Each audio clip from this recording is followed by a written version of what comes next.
The biggest problem of many nations today, especially the developing nations, in different parts of the world, is the problem of leadership. Leadership is responsible for the present and the futuristic progress and development of any nation or any country. A lot of people complain in Africa, especially Nigeria, things are not the way they ought to be. It is not because we don't have the right people to do the right job. It's because the right people are not in the right positions in leadership. A lot of people take time when leadership selections or leadership decisions are being made to choose a leader. Some people sit on the fence.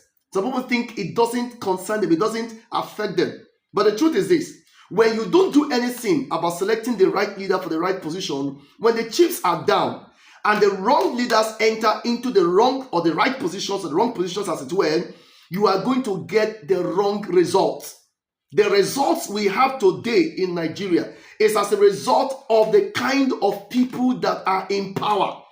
So what we are doing now is just to see what we can do to alleviate or to create a palliative situation that will give a sort of succor, a sort of cushioning of the present situation.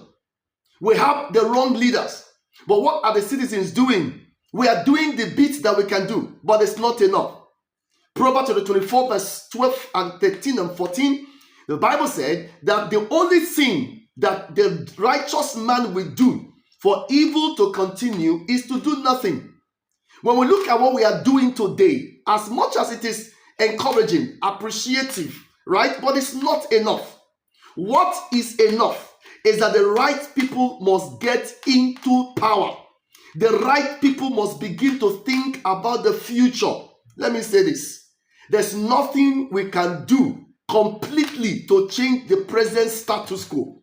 I am telling you the truth. Because the people who are gearing for leadership, as it were, have been preparing for this position long time ago. And most of these people who want to get into the place of leadership, some of them are okay, but most of them do not have the kind of attitude, the kind of talent, the kind of personality that is required to bring about the transformation of a nation into the desired destination. However, they are prepared themselves for it. So what are we supposed to do? We are supposed to start thinking of the future.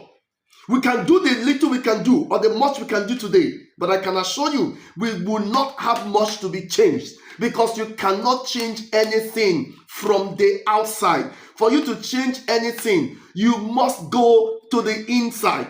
The real change begins inside out, not outside in. And that is why when policies are made and they don't augur well with the citizens, they don't represent the mind of the people, sometimes you protest, sometimes you fight, sometimes you shout. But at the end of the day, because of the people in power, they will not want to shift an inch, because they have what they are paid their allegiance to, not to the people, but to their own systems, to their own goals, to their own personal aggrandizement and personal fulfillment. So what is the solution? The solution is that we need to start thinking of raising up a new generation of leaders who will get into power purposefully for the purpose of taking the country to the promised land. Now, why we are good at praying, there's nothing wrong with prayer. But the only thing wrong is that when prayer is not backed up with action, it is foolishness. When prayer is prayed alone, God asked Moses, what do you have in your hand? He was crying to God and said, God, what do I do? God said, guy, I am giving you a solution in your hand. The solution to Nigeria, the solution to Africa is the solution of selecting. But before you select, you need to build, you need to develop, you need to grow, you need to groom the right leaders from the nursery to the primary to the secondary to the tertiary, until you bring them to the place of maturity and they can take leadership position. Now, everybody today who is leading badly in Africa or anywhere in the world has already started leading badly some many years ago. They prepared themselves, they pushed themselves, they had a system, they had a structure that enabled them to to forge ahead and to go through the system until they climb to the place where they are today. So for you to change anything, we need to start thinking, how do we rescue the nation? How do we rescue the next generation? We need to raise up the right leaders. And this gives me the opportunity to call on every meaningful leader in Nigeria. If you lead a community, if you lead a church, if you lead a movement, if you are leading a movement for purposes that is maybe social, maybe religious purposes, maybe economical purposes, but if the leadership of the movement does not transform the nation, it is going to be ineffective in terms of the future time to come.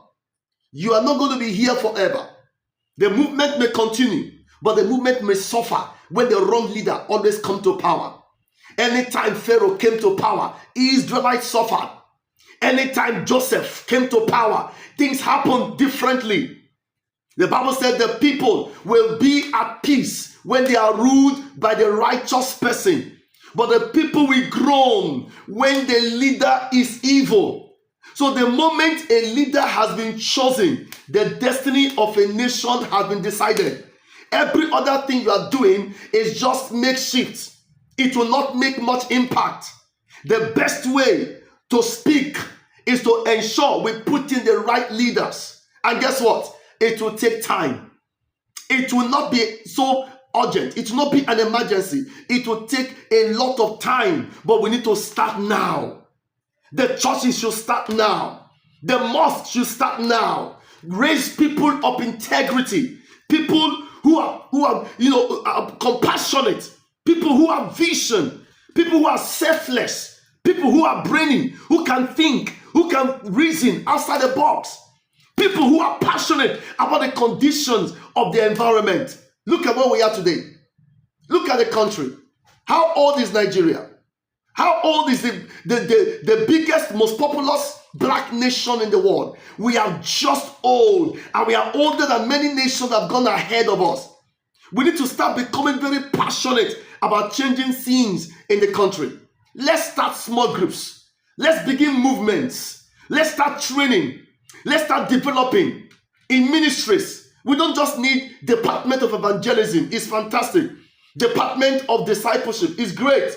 But let's have Department of National Leadership.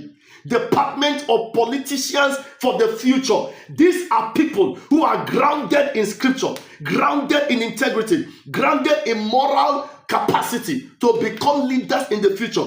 Men and women that are not moved by money. Men and women that will not be bought easily by the little handouts that they give to people. No matter what you bring their way, they want to stand for the truth. These are the people we are looking for. Men and women that value life, that ensures that nobody, for no reason, gets killed under their watch. Men and women that have some level of shame, that cannot go to the world nation and begin to smile and interact with those who have done the needful. And when you come back home, the shoulders are high. Oh, we met the world leaders. They shook us. They greeted us. For me, that is not what is needed. Leadership is about getting things done when it ought to be done, how it ought to be done, whether we like it or not. So please, this message is for every nation that is going through leadership crisis. Stop crying. I didn't say stop praying. Prayer is fundamental, it's basic, it's foundational. But prayer alone is stupidity in disguise. Prayer alone will not solve the problem. God will not do for you what you have been assigned and anointed to do for yourself. And that is why you have to be ready for the next transformation that is coming very soon.